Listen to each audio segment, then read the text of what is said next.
E aí, tudo bem? Essa semana a gente mudou um pouco a programação porque eu consegui um papo exclusivo com ninguém menos que Mark Waid, um dos maiores roteiristas de quadrinhos da história. A gente vai falar sobre a nova saga do Flash que vai sair aqui no Brasil com toda a fase dele, a vinda dele para CCXP ano passado, o Reino do Amanhã, Capitão América e muito mais. Mas antes da gente começar, curte o vídeo, se inscreve no canal, clica no sino, pede para receber todas as notificações e joga esse vídeo naquele grupinho de WhatsApp dos amigos que não vão querer perder essa entrevista. Mas vamos lá, vamos dar as boas-vindas a essa lenda das HQs, Mr. Mark Waid. Mr. Waid, it's a huge honor to have you here. Welcome to HQ Você Precisa Saber. No, my pleasure. It's a good thing, and I'm very much looking forward to talking to you and the folks that are listening to HQ Você Precisa Saber. Great pronunciation. First of all, I would like to thank you for being here in Brazil last December in CCXP, our Comic-Con. I was there, I've talked to you, even made a video of you talking about Brazilian fans. Let's take a look.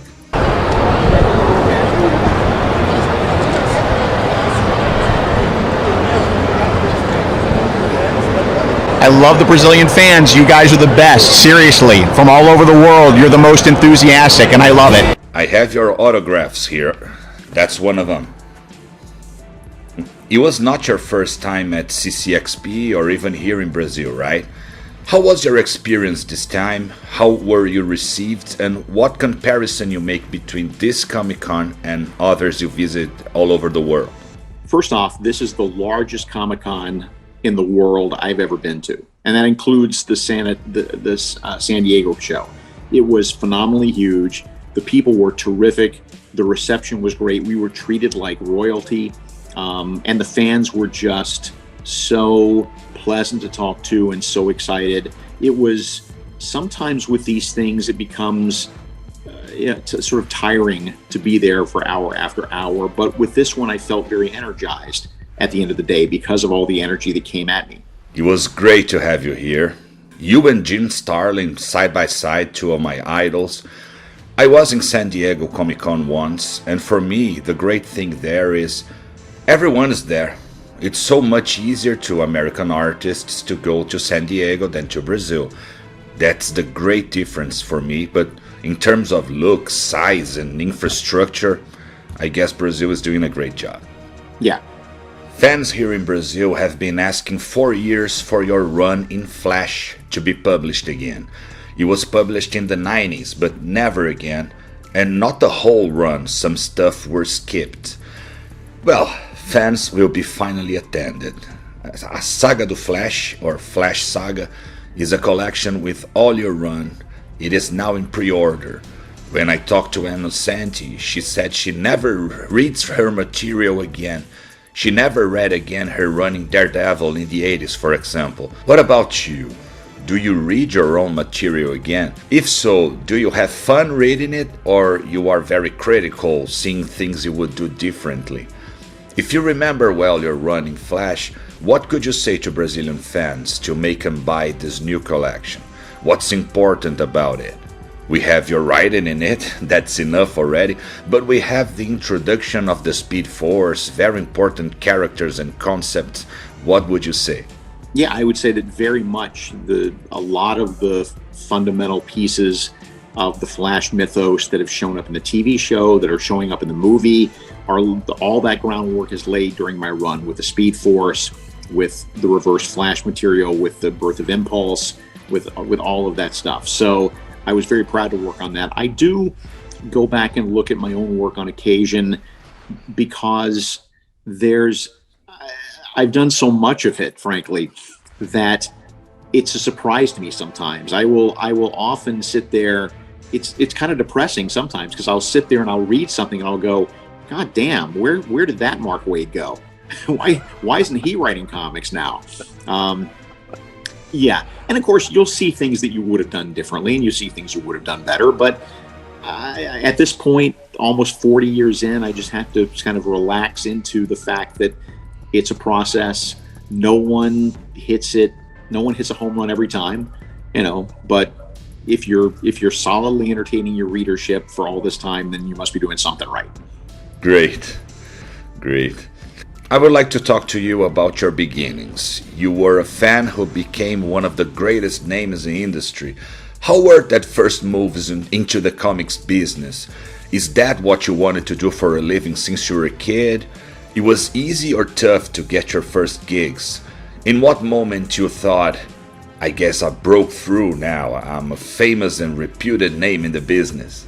Well, to answer the last question first, I still don't believe it. I still, I still try to be, I look at all my peers and my friends and think, man, they're so much better than I am. So, but the beginnings are that when I was a little boy, when I was 3 or 4 years old, I was reading at an advanced level at that time. I was an only child, and so, everybody had a lot of time to spend with me, to teach me, and I learned how to read early on. Got involved with the Adam West Batman TV show, which was my first exposure to comics, and fell in love with him there. And I grew up maybe wanting to. I loved comics as a teenager, but I loved a lot of other stuff. I loved, baseball. I loved magic tricks. I loved I loved radio. There were a bunch of different career avenues I could have chosen. And then on January 26th, 1979, I was a troubled kid, to be honest. I mean, I came from a very difficult home. No one is the villain here. I wasn't physically abused, but it was still with divided parents and divided households. It was very uncomfortable, and I didn't have many friends. And I honestly felt at that point in my life, at my lowest, that no one cared about me, that no one would ever care about me. And I went to see the movie. I went to see the Christopher Reeve movie on that date, and I sat through it twice. And I came out of there knowing that whatever I was going to do for the rest of my life, it was going to have to do with Superman somehow. It touched me so deeply, and it took me years to figure out why, but looking back, it's pretty obvious. I went in there feeling that nobody cared about me. Well, Superman cares about everybody.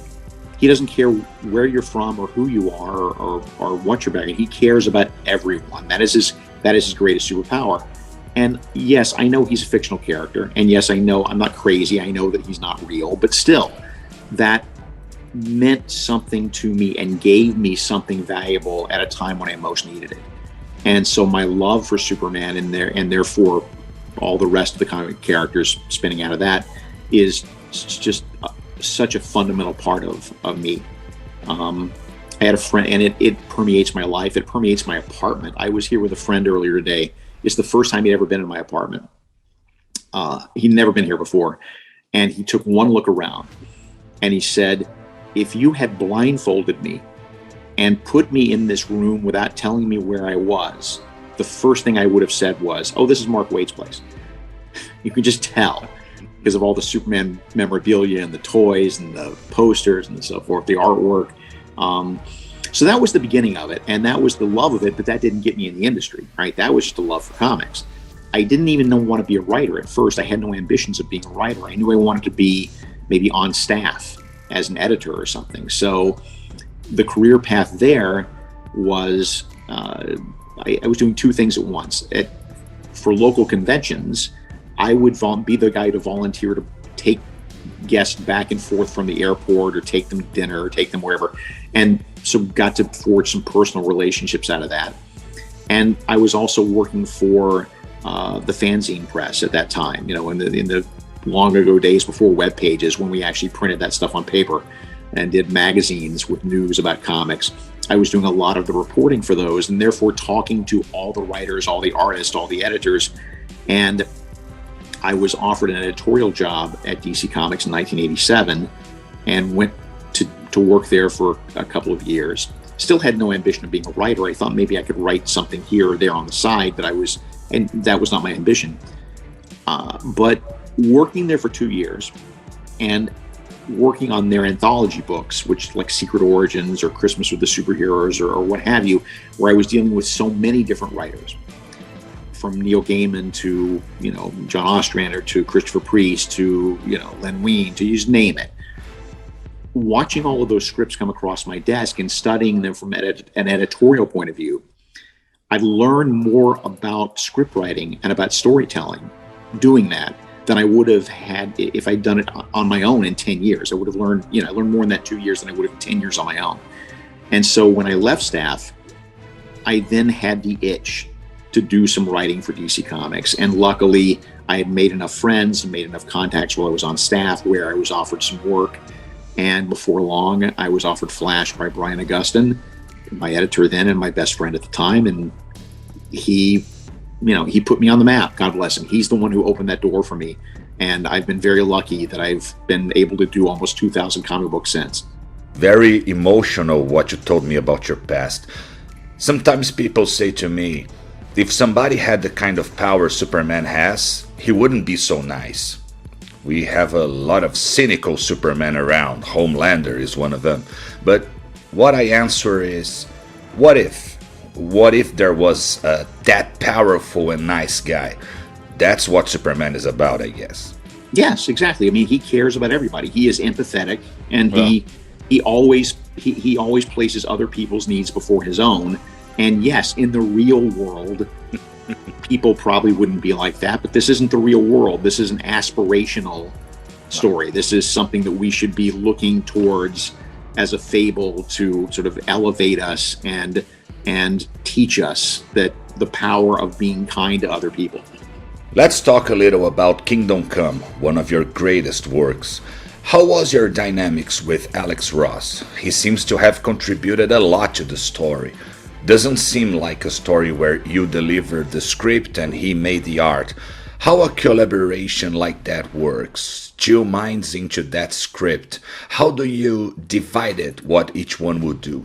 Well, Alex came to the table with a very, very basic outline. Basically, his father is the narrator. Superman goes into retirement. Superman comes back later because the world is in bad shape. It was a very basic outline. And so when we sat down to work on it together, we started there, threw out a lot of it, put in some other stuff. And Alex and I talked about the plot in great detail. I mean, I don't think Alex gets enough credit for the storytelling in that book. It's still my script, and it's still, I feel like it's at least half my story, if not more. But Alex certainly, every decision, every scene, every character, we talked about at great length. And it was a very good collaboration. We both had very strong opinions about these characters. And so sometimes we would divide, and I didn't think Martian Manhunter needed to be in the story or what have you. Or whoever, or Alex wanted this, and I didn't think it was going to work. But by and large, we were very much in sync. And he would, again, this is the days before emails, that he would fax me his layouts, and I would look at the layouts, and if I had suggestions or thoughts, and the same, I would fax him script pages, and he would write me back or call me and go, this kind of works, I'm not sure about this working. So it was a very, very, very close collaboration. I have your autograph here too. Okay. Here it is. Here in Brazil, it's called Reino do Amanhã.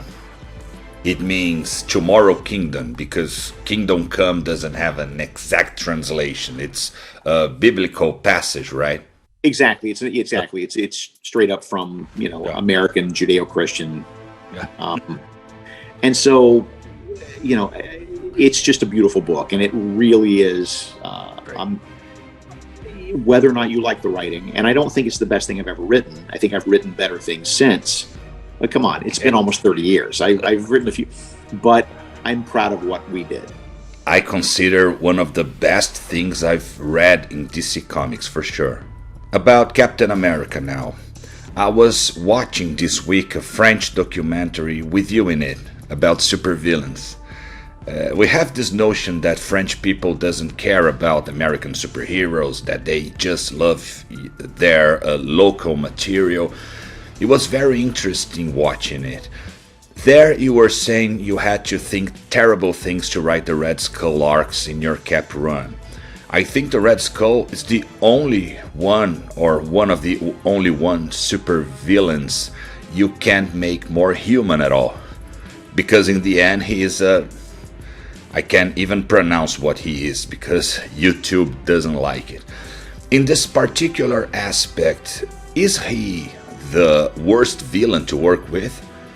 I know your favorite villain in DC, it's Lex Luthor, you said in that doc. Who are your favorites and worst villains beside those ones? Besides those ones, I mean, those are my favorites. But Doctor Doom at Marvel is also a favorite. They're favorites for different reasons. Someone like the Red Skull, who is very shallow, is actually still fun to write because his objectives and his goals are very, very clear. And so you don't have to spend a lot of time inside his head. He just wants this. With someone like Doctor Doom, it's a much more interesting but challenging experience to write that character because, again, there is a human being in there somewhere. Everyone wants to believe they're the hero. No one wakes up in the morning and says, I'm going to be a villain today. They all want something and they all want what they think is best for them. And sometimes they think they want what they think is best for the world. Doctor Doom is no exception. It's just fun to write him because the story he tells himself, that he is a noble ruler who tells the truth and has honor, is belied by every single thing we've ever seen him do. I mean, he has no honor. He has no code of honor. He's not a noble creature at all. He just says he is, and sometimes readers believe him because he says it, but he's done so many horrible things. It's also interesting that his story is so intertwined with his arch enemies, Reed Richards. It's not just, say, Batman and Joker are great villain hero team, dynamic, but their origins, their backgrounds, they don't really have to do with each other. It's just that if Joker weren't a Batman villain, he'd be a Flash villain, he'd be a Wonder Woman villain. Whereas with Lex Luthor or Doctor Doom, their backgrounds, their origins, their motivations, they're all very closely tied up with Reed Richards or Superman or what have you. And that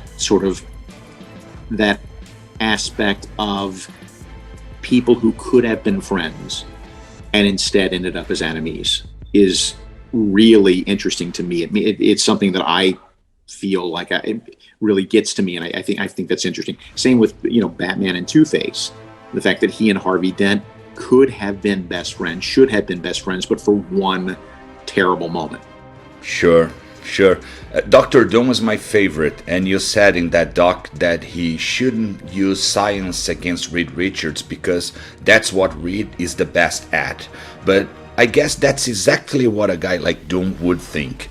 I need to defeat him through science because I'm smarter and better in science than him. It's different. I think that he believes that's true. I know he thinks he's smarter than Reed, but it's not a matter of being smarter. It's a matter of using the right tools to do the job. Yeah. And that's where he's come to the conclusion that You're right. The tools he's using are the same ones that Reed uses. Why don't I use magic, which is a completely different tool that he has no idea how to deal with? So it's not a matter of whether he thinks he's smarter. It's more a matter of just being realistic about learning from history, about learning from what they've thought about in the past. You're right. Because by using magic, he could prove he's smarter and better than him, of course. Exactly. Yes. How it was to work with Captain during those Heroes Reborn days. You had to stop your run in the middle, right? You could have written Cap in Heroes Reborn but declined, is it true? Marvel had left any clue to you that after Heroes Reborn, you and Ron Garney would return? No clue about it. We weren't told that the book was going to be handed over to Rob Liefeld until we were close to the end. And we felt a little betrayed, but at the same time, that's business. I understand why they didn't tell us ahead of time, because we would have told, they were afraid we would tell other people and it would not be a news story anymore. During that time, to his credit, Rob Liefeld did reach out to me and offer me the opportunity to dialogue over his plot and his artwork. And he sent me what he was doing. He sent me examples of our work, and he sent me examples of what his story was going to be. And it just wasn't for me. It didn't feel right to me. And the fact that because we had no idea we were going to get the books back, because that was never the plan. I mean, the plan was that those books were going to be gone forever. It's just that the sales on them eventually didn't achieve the levels that Marvel and that the Image guys wanted them to, and so Marvel took the books back. And at that point, we had been so popular on the book going in that it only made sense to offer it to us coming back. Still about the 90s, it's a period that people remember the quality of the scripts dropped. But you were there, doing great stuff. But you had to work in things like Onslaught, Age of Apocalypse, those things fans like but have irregular plots and scripts. How do you see your work in that period? At that time, were you having a great time or struggling? I was having a good time. I mean, to be honest, I've never not had a good time in comics. So I'm very lucky there. But, working on those gigantic crossover events with a million spinoffs and so forth, and a bunch of different artists, it isn't as fun. It isn't as rewarding, because you're not being able to be very personal with the stories. They're not really about one person or one character. They're about a bunch of different characters all at once. And it's harder to make those stories really emotionally resonant, as opposed to big fireworks displays that are just all eye candy, which is great. And I can do that, but it's more fun to just be over in the corner with Flash or Captain America or Impulse or whatever, and just kind of do my thing. I see people like you and me at our homes with our memorabilia, action figures, and other toys, and I think about people like Bill Maher, the TV host, who said, "Adults who like comics are childish," or something like that. What's your take on this? Were you a bullied kid, as I was? How, as an adult, you talk back to people who still think that comics are kid stuff? When in your life you said to yourself, there's nothing wrong about loving this, it's one of the arts, etc.? I never did feel embarrassed about it, or that they were justified in saying that they're just for children. I do think there's some truth to this as a whole, that not as comics are for kids, but superhero comics are by nature targeted a little bit more toward a younger audience, because that's who superheroes were created for. They were created for children.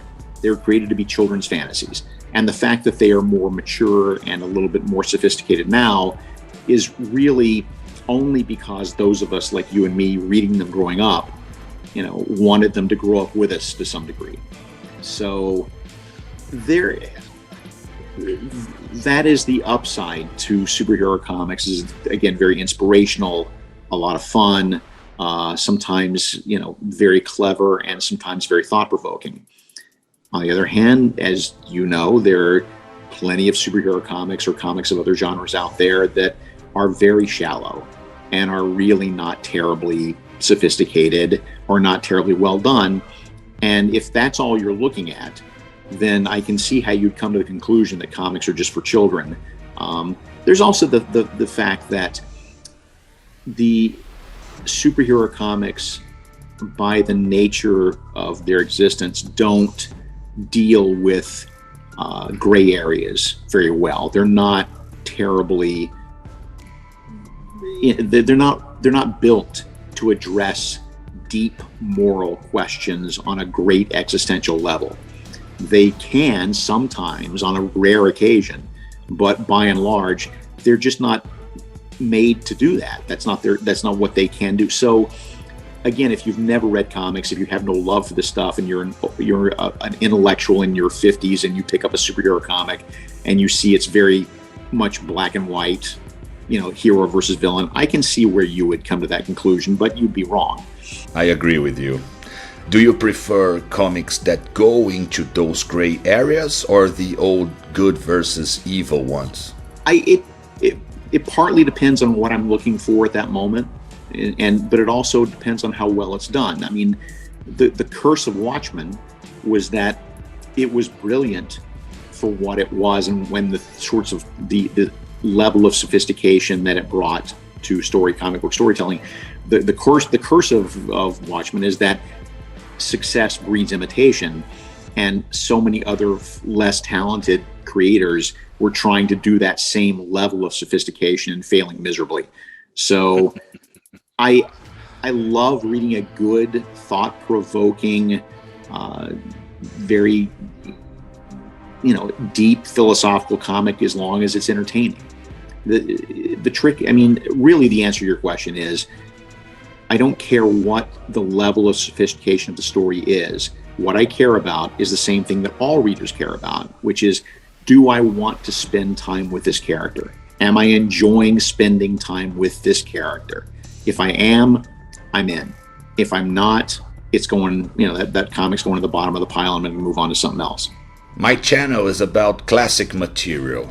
That's why we are talking about old stuff, but please tell me about your recent work, what you've been doing now, what you can tell us about what's coming ahead.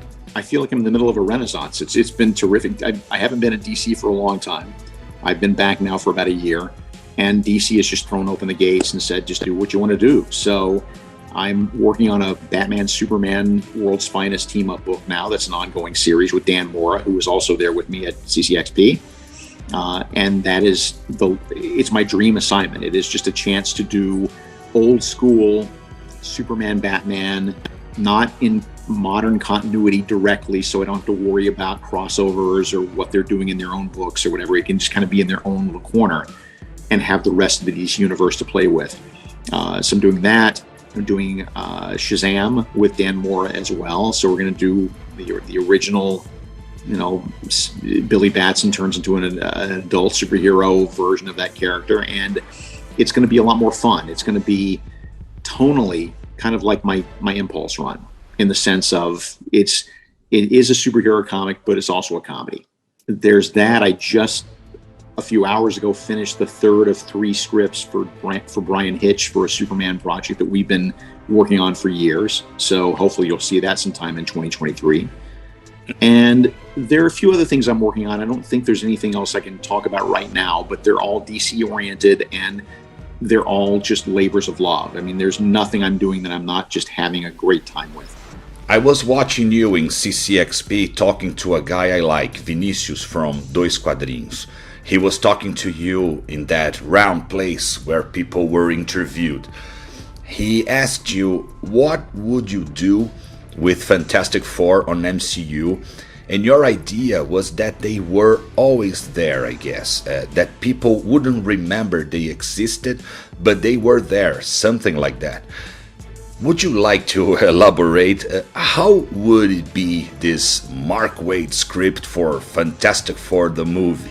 I think there's a lot of merit to making it a period piece. I think that they worked best as a concept when they were in the atomic age, when they were in the space age, that 1960s sort of race to the moon era of human history, where the Russians and the United States were both, jockeying to be the first people in space. And it'd be interesting to see them in that light, and then move them into the modern day, whether it's through time travel or whether it's because they've been around behind the scenes for all these years. They'd still need to be young, or otherwise you don't have an interesting movie because they're all 90. But that would be, that's an interesting take, to see if there's some way to say that they've been around the Marvel Universe all this time. You just haven't seen them because they've been in the background. Last one. If you had to pick some comics arcs from Marvel and DC, which ones are your favorite and why? Okay, I would say from Marvel, some of the great story arcs are the Death of the Phoenix, the X-Men Death of the Phoenix story, because it was so unexpected back in the 1970s for a character of that importance to really die. And it was very unexpected. None of us who were reading the book could see that coming. I would also say more modern, Dan Slott and Mike Allred did a run on Silver Surfer. that was terrific. I mean, very well thought out, very full of emotion, very interesting to look at, and a good solid run. I mean, that's one of my favorite runs of comics in the last 20 years. At DC, there's so much to choose from. I would say that the Steve Englehart, Marshall Rogers Detective Comics run in the 1977 and 78 is still maybe one of the gold standards of a Batman story.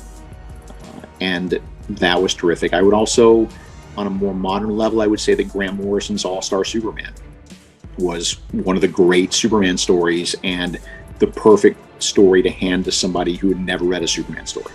Mr. Waid, I would like to thank you a lot again. It was great talking to you. Great things to think about. Thank you very much. My pleasure. Talk to you later. Bye-bye. É isso aí. Você que viu um vídeo meu pela primeira vez agora, se inscreve aí no canal, porque aqui no HQ é sempre assim, é conteúdo diferenciado, pesquisa, feito por gente que adora HQ, como você. Eu quero agradecer muito ao Giovanni Spinelli do Nerd Vintage, que ajudou a viabilizar essa entrevista. Se você ainda não conhece o Nerd Vintage, dá uma olhada no perfil dos caras, @nerd_vintage, tá aqui. Além de produzir conteúdo, eles fabricam peças muito legais para decorar a casa de nerds que nem a gente. É sensacional o trabalho deles. Por hoje é só. Nas próximas semanas, semana que vem tem a HQ que eu lia e o filme que eu vi, Shazam, Fúria dos Deuses. Eu não botei esse vídeo no ar essa semana porque eu achei que o Mark Waid era mais importante, mas vamos fazer sim aquele paralelo entre o filme novo do Capitão Marvel e os quadrinhos que o inspiraram. Depois tem primeiras aparições de DC Comics, assistindo a HQ Liga da Justiça parte 2. E no próximo Tudo Que Você Precisa Saber, aqui a gente fala com lenda gringa, mas também temos as lendas aqui do Brasil, do nosso mercado editorial. E no próximo Tudo Que Você Precisa Saber, eu vou ter a honra de bater um papo com o JP Martins, uma das mentes por trás dos primórdios da Marvel e DC na editora Abril. Até lá!